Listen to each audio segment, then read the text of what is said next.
It is a truth, universally acknowledged, that a woman in need of a male companion, otherwise known as a boy friend, of romantic interest will consult those of her same sex; that in the interest of avoiding horridly distressing mix-ups, on which respected males are suitable for romancing, one said female must ask her fellow confidants of the fairer sex, also in pursuit of a male, on how best to go about securing companionship.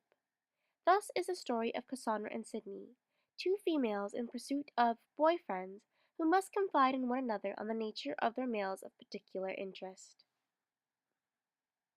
I am currently attending my young friend Miss Cassandra Fernandez's social dinner at her property, Mulberry Ranch, so that we may discuss her interest in a man of particularly good standing who has just joined the neighborhood. And I must say, I am eager to hear her thoughts on how she plans to proceed with her romantic discovery. Let us go greet her now. Cassandra!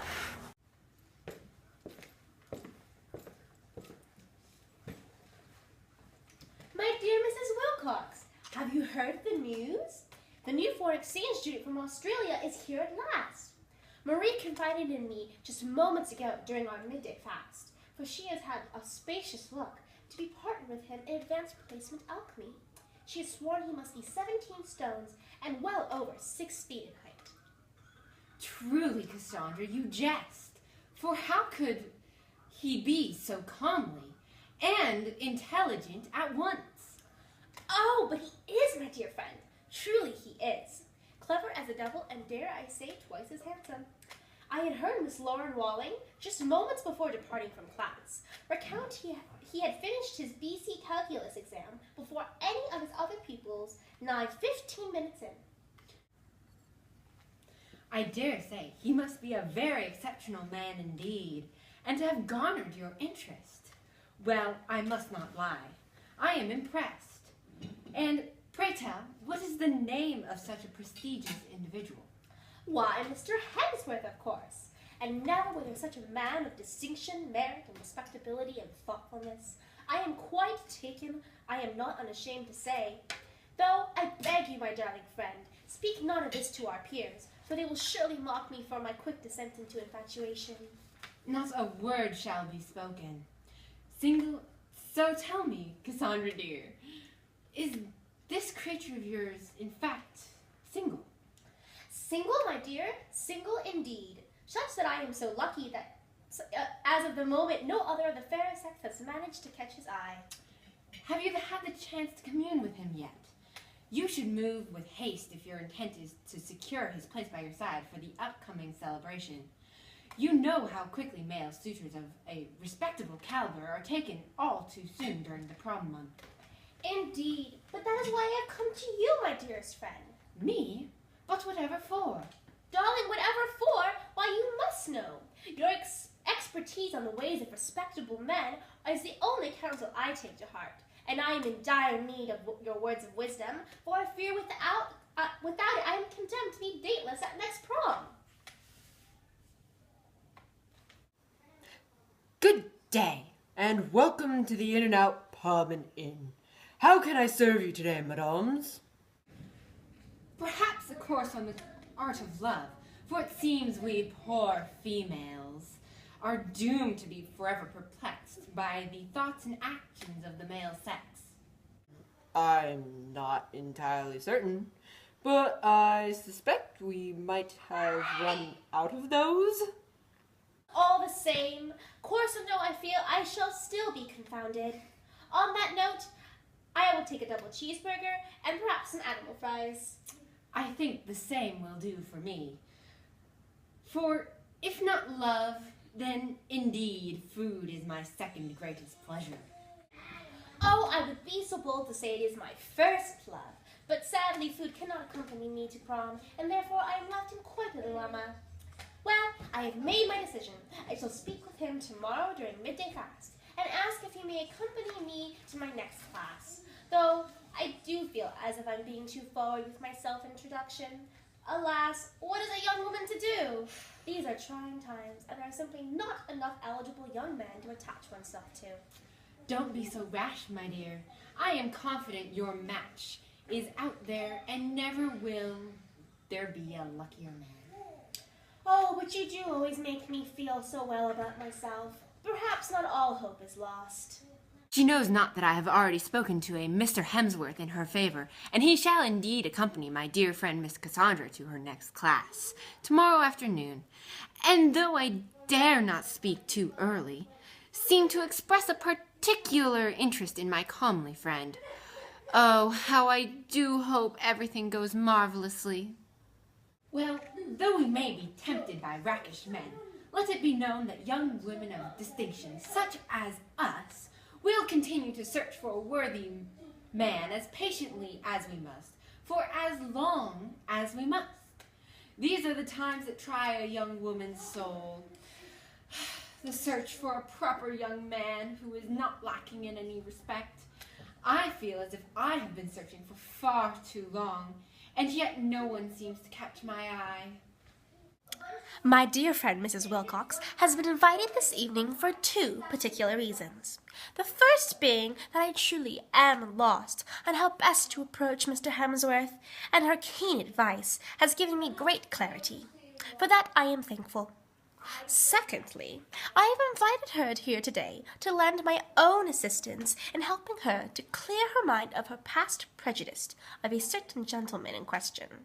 Though I suspect she shall deny her interest upon the first prompting, I am certain there lies something beneath her fiery denial. And I do dearly fear she will go to prom to find a man, not find a man to go to prom. Kind madams, may I interest you in some freshly baked bread? We made it this morning.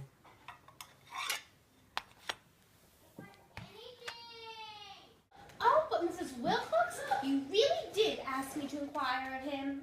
I recall it with quite clarity. If you may be overjoyed to know that I spoke with the said gentleman not but just 2 days ago. You did? What is he like? Oh, and so now I have garnered your interest indeed. Well, I shan't say much, for it seems his very mentions to his perception, but it was simply charming, intelligent, well-mannered, handsome. If I did not feel so much affection for Mr. Hemsworth, I might set my own sights upon him. Well, I would highly discourage that, for I predict he would only cause you grief. But he is indeed quite handsome. I find there is something pleasant in his features. Indeed. So, pray tell, darling, what was it you two conversed about? What were his words? Nothing of import. Oh, you must tell me. Oh, very well, my stubborn friend. I simply wish to know of your health and classes. You seem to know that your schedule this year is quite hectic, and with applications to universities and such. I also inquired of your attendance to prom. Oh, he did not. I find it hard to believe that man, who upon acquaintance seems nothing but snobbish in his ways, inquire upon the behalf of anyone or anything beside himself. Well, I must assure you that the conversation we shared revolved upon all but him. So I must ask, have you made any plans for accompaniment to the Obama's dinner party at Pennsylvania property? The dinner? Oh, darling, you must keep up with these events. It's quite unfashionable of you to be unaware of such things.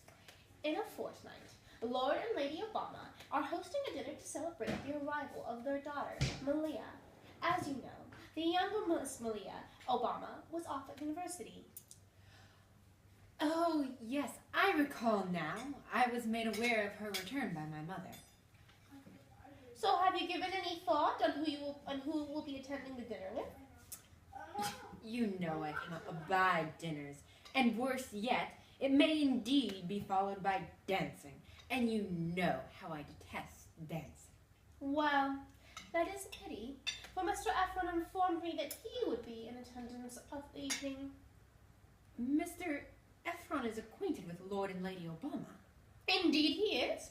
He is Lord and Lady Obama's very own nephew. And I have heard that he is seen about their property often. How shocking! I was unaware. Perhaps I will deign to attend. Oh, I had hoped you would. I do so enjoy your company at dinner. It's quite dull without anyone to talk to. Well, I am glad to provide you with entertainment, if nothing else. But more importantly, it allows me to get away from my parents at the current moment. Did I tell you what happened with Mr. Taylor? Our landlord visited? Well, after having him attend dinner, which in itself was a tiresome affair, my father asked Mr. Taylor to watch baseball with him, and oh, it was horrible. He was always listing off statistics of players during the middle of the game, and with such bland, emotionless incantation as well. Ricky Garvashaz with the ball at second base. I do predict he will run the whole way, though he does indeed have a history of batting out with a 17-0 average during mid-season, 14-2 during training season, 15-3 during league season, etc. I could hardly stand it. Honestly, I have never had a worse way to ruin an exciting event in my entire life. Well, are you surprised? Mr. Taylor is not known for his vivaciousness. No, of that there can be no doubt. And to think that my father once asked me if I might be interested in taking his son to the new solstice celebration. The boy is the spitting image of his father in every way, voice manner included. I promptly declined and thanked heaven for avoiding the situation, for surely I would have ended myself right then and there. I am sure Mr. Efron has a pleasing voice, though. He most certainly does. Even I was pleased. Really? Indeed. When Mr. Taylor lacks the ability to capture a woman's interest, Mr. Efron seems to captivate a woman with little more than a word. Miss Wilcox, I believe you have betrayed yourself. You seem to be far more interested in Mr. Efron than you initially claimed to be. Well, perhaps he isn't as awful as I initially believed. All the good deeds I keep hearing of him. One would find it hard to continue to hold a perhaps misguided notion of him.